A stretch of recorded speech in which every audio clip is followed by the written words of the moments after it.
नमस्कार किसान साथियों, आपका स्वागत है आपके अपने चैनल कृषि समाधान में। किसान साथियों, इस वीडियो में हम आपको भिंडी की खेती के बारे में बताएंगे कि इसके लिए कौन सा मिट्टी उपयुक्त होता है, खेत की तैयारी कैसे करें, भिंडी की ऐसी कौन सी वैरायटी लगाएं जिससे हमें अच्छा उत्पादन मिले।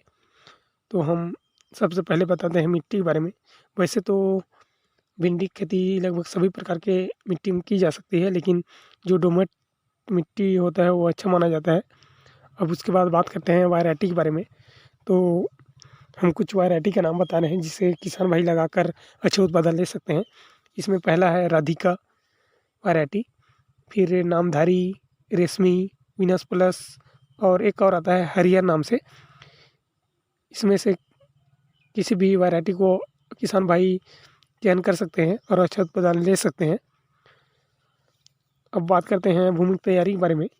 तो भूमि की तैयारी करते टाइम लगभग 2 ट्रॉली गोबर की खाद, 2 क्विंटल सरसों की खली और DAP 30 किलोग्राम, SSP 50 किलोग्राम डाल सकते हैं। किसान भाई अब बात करते हैं पौधे लगाने के तरीके के बारे में, किस प्रकार से पौधे लगाएं। तो एक तो होता है साधारण खेती, साधारण तरीके से जो समतल भूमि में पौधे लगाते हैं। दूसरी है जो ड्रिप सिस्टम से बेड बनाकर खेती करते हैं। यदि आप साधारण तरीके से पौधे लगा रहे हैं तो पौधे की दूरी 2 फीट रखें और लाइन से लाइन की दूरी 3 फीट रख सकते हैं। यदि आप बेड सिस्टम से ड्रिप विधि से खेती कर रहे हैं तो बेड की चौड़ाई 3 फीट और बेड की दूरी 3 फीट और ऊंचाई लगभग 1 फीट रखें। बेड में आप पौधे की रोपाई जिग जैग तरीके से करें। अब बात करते हैं सिंचाई के बारे में। तो यदि आप जनवरी फरवरी में खेती कर रहे हैं तो इसमें सिंचाई की आवश्यकता होती है और इसमें सिंचाई का अंतराल ज़्यादा दिनों का होता है। यदि मार्च अप्रैल में होता है तो उसमें जो सिंचाई ज़्यादा करना पड़ता है और सिंचाई का अंतराल कम दिनों का होता है। अब बात करते हैं निराई गुड़ाई के बारे में। तो निराई गुड़ाई आप 35 से 40 दिन में पहली निराई गुड़ाई करें। उसके बाद दूसरी निराई गुड़ाई 70 से 80 दिन में। निराई गुड़ाई मतलब खरपतवार को निकालना। खरपतवार रहित रखने से फसलों में कीट और बीमारियों का अटैक नहीं होता है, जिससे हमें अच्छा पैदावार मिलता है। किसान भाइयों, अब बात करते हैं जब फसलों में फल फूल की संख्या कम लगे तो आप 30 kilogram urea, boron 500 gram, humic acid 1 kilogram, micro nutrient 5 kilogram, ये सभी को मिक्स करके पौधों के पास दें और 1 से 2 दिनों बाद हल्की सिंचाई करें, जिससे पौधों में फल फूल की संख्या बढ़ाने में सहायता मिलता है। और यदि पौधों की बढ़वार ज़्यादा हो रहा है और फल फूल नहीं आ रहा है तो आप एक प्लानोफिक्स नाम की दवा आती है, इसको आप 5 ml 15 लीटर वाली टंकी में घोल बनाकर स्प्रे करें।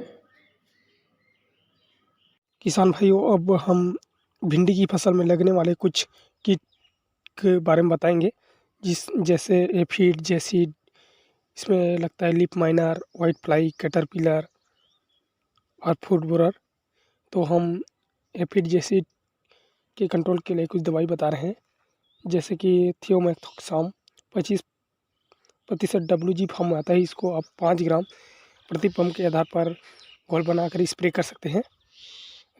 इसके लिए दूसरी दवाई है इमिडाक्लोप्रिड 17.8% SL फॉर्म में आता है। इसको भी आप 4 से 5 ml प्रति पंप के आधार पर घोल बनाकर स्प्रे कर सकते हैं।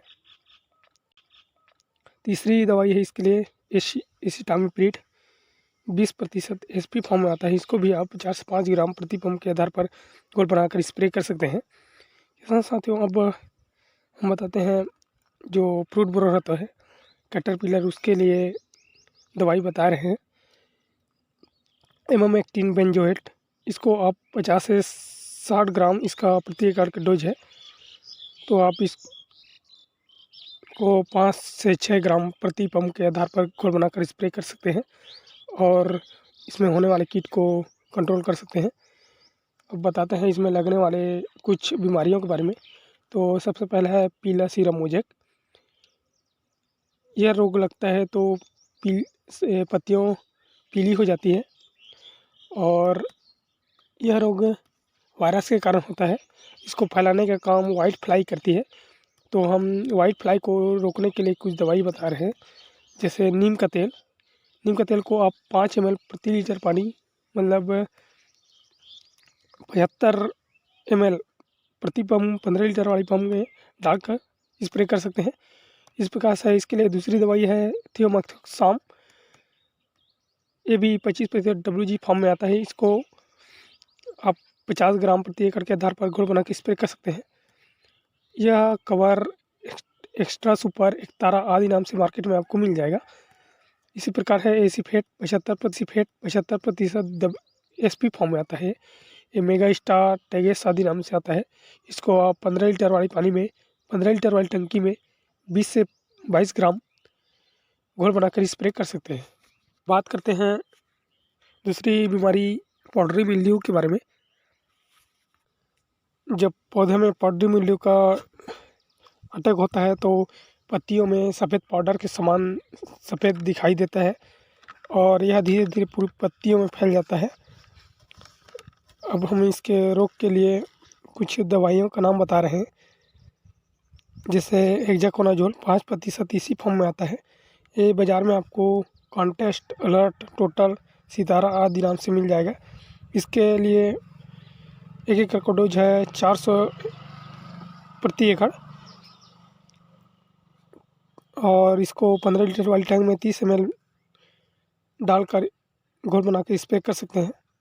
यह डाइनोकेप 48% इसी फॉर्म में होता है। इसको आप 400 ml प्रति एकड़ के आधार पर इसका स्प्रे कर सकते हैं। तीसरा है सल्फर, जो 80% WP मतलब पाउडर फॉर्म में आता है। सल्फेक्स, सल्फटॉप, इन सल्फ आदि नाम से आपको मार्केट में मिल जाएगा। इसका आप 500 से 550 ml प्रति एकड़ इसका डोज होता है। आप 45 ग्राम प्रति 15 लीटर वाली टैंक में घोल बना कर स्प्रे कर सकते हैं। अब बताते हैं तीसरी बीमारी के बारे में, पत्ती धब्बा रोग। इस रोग का जब पौधों में हो जाता है तो पत्तियों के निचली सतह पर छोटे छोटे काले धब्बे दिखाई देते हैं, जो धीरे धीरे पूरे पत्तियों में फैल जाते हैं। साथियों, अब हम इसका इलाज रोकथाम के लिए कुछ दवाई के बारे में बता रहे हैं। तो जिन्हें 75% WG फॉर्म में WP फॉर्म में आता है, इसको आप 40 से 50 ग्राम प्रति टंकी के हिसाब से घोल बनाकर स्प्रे कर सकते हैं और होने वाले रोग को कंट्रोल कर सकते हैं।